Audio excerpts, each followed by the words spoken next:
m'appelle Anne. Après une année Erasmus à Budapest, j'ai désiré poursuivre ma découverte de l'Europe centrale et orientale, et notamment de la Bulgarie et de son patrimoine orthodoxe.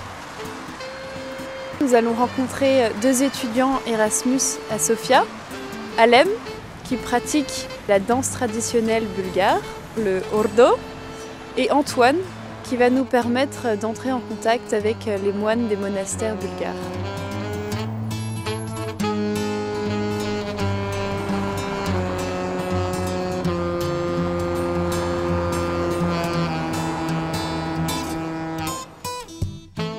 Pourquoi la Bulgarie? Parce que comme j'étudie les sciences politiques et que j'ai choisi une option, enfin une spécialité plutôt, sur toute l'Europe centrale et orientale, la salle dans laquelle j'avais cours s'appelait la salle Sofia et il y avait de nombreuses photos de la Bulgarie dans la salle et notamment une avec le monastère de Rila qui m'a toujours fascinée. Et à chaque cours, je passais une partie du cours, bon, à écouter le prof bien sûr, mais à contempler cette photo avec ce monastère niché dans la montagne bulgare qui était enneigé complètement. J'avais toujours eu envie de venir jusqu'ici. Et voilà, nous y sommes.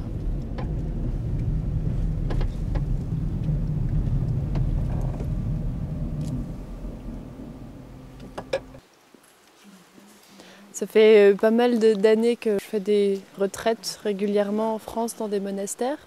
Et à partir de là, j'ai commencé à être intriguée par la vie monastique. Et donc en Erasmus, en fait, à Budapest, j'avais choisi un cours sur l'histoire du monachisme pour satisfaire un peu ma curiosité.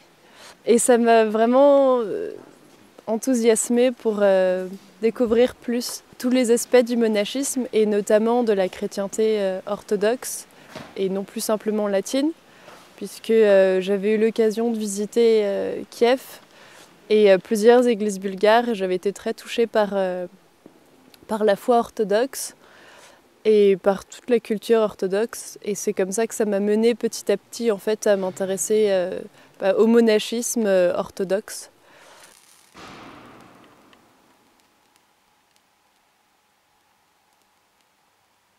So, in 865, Prince Boris, he was then the Prince of Bulgaria, decided to convert the Bulgarian population to the Christian religion.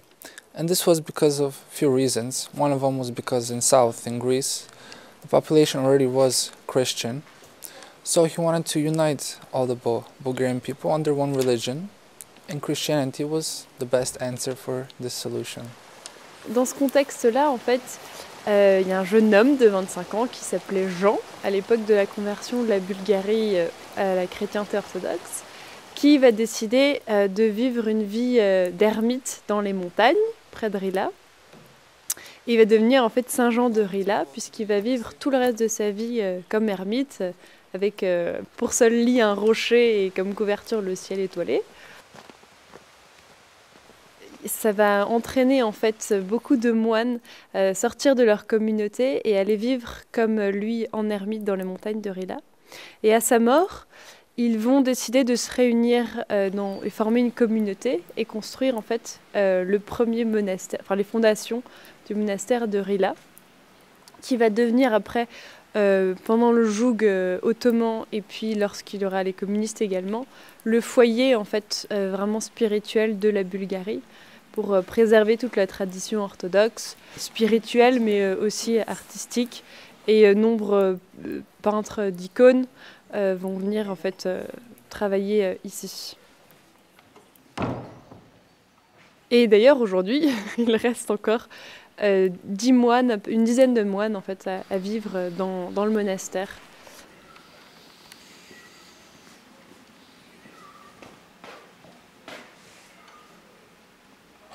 The Rila Monastery, which we are right now, is under the protection of UNESCO, and that is to preserve the values which it gives the world, such as it gives the universal value, and it has been a spiritual and educational center for many ages since that.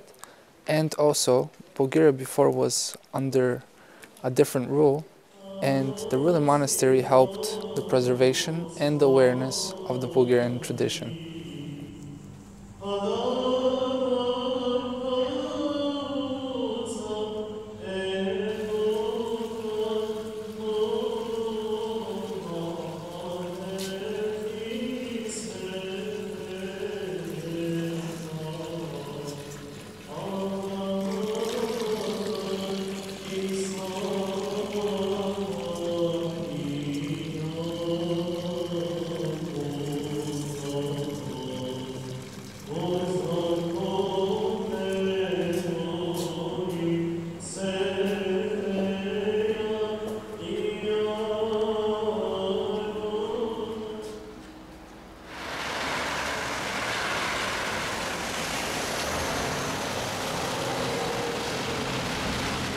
Je m'appelle Alem, j'ai 23 ans, je suis étudiante en études européennes à Paris 3 et j'ai décidé de faire mon Erasmus à Sofia de par ma passion pour les Balkans, pour la musique des Balkans, la musique tzigane, pour l'histoire de la région et toutes ces choses-là, et aussi les danses.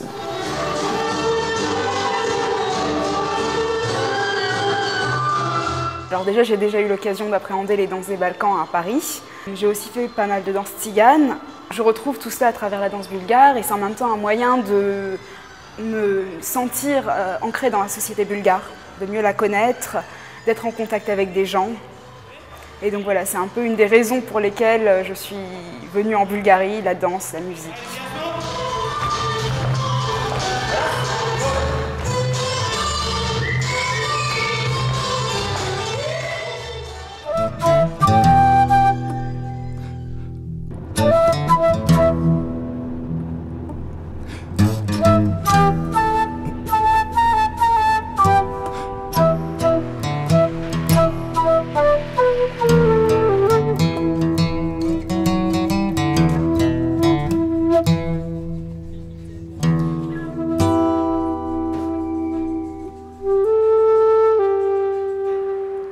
Voici arrivés dans un deuxième monastère, le monastère de Batchkovo, qui est situé près de Plovdiv dans les monts du Rhodope, et où nous allons rencontrer l'higoumène du monastère.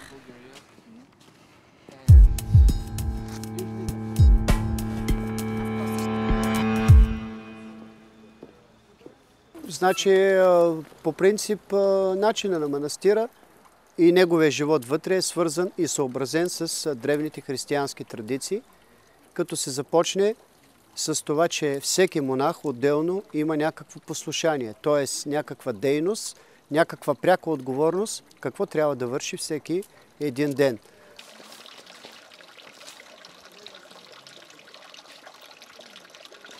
Ролята на манастирите е огромна, защото, както ви е известно, през средновековието България има един тъмен 5-вековен период от своето историческо съществуване, когато от 1393 година до 1878 година българската държава е заличена и е в състава на Турската империя.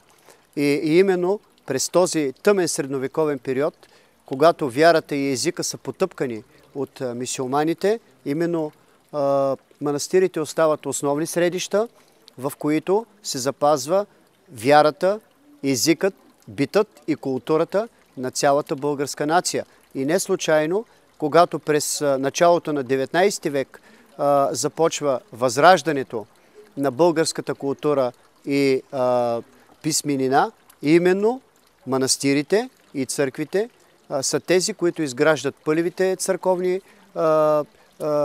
неделни училища.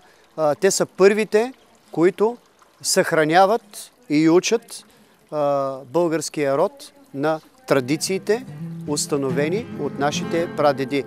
Припомнете си за Паисий Хилендарски, монахът, който написа историята на нашия род.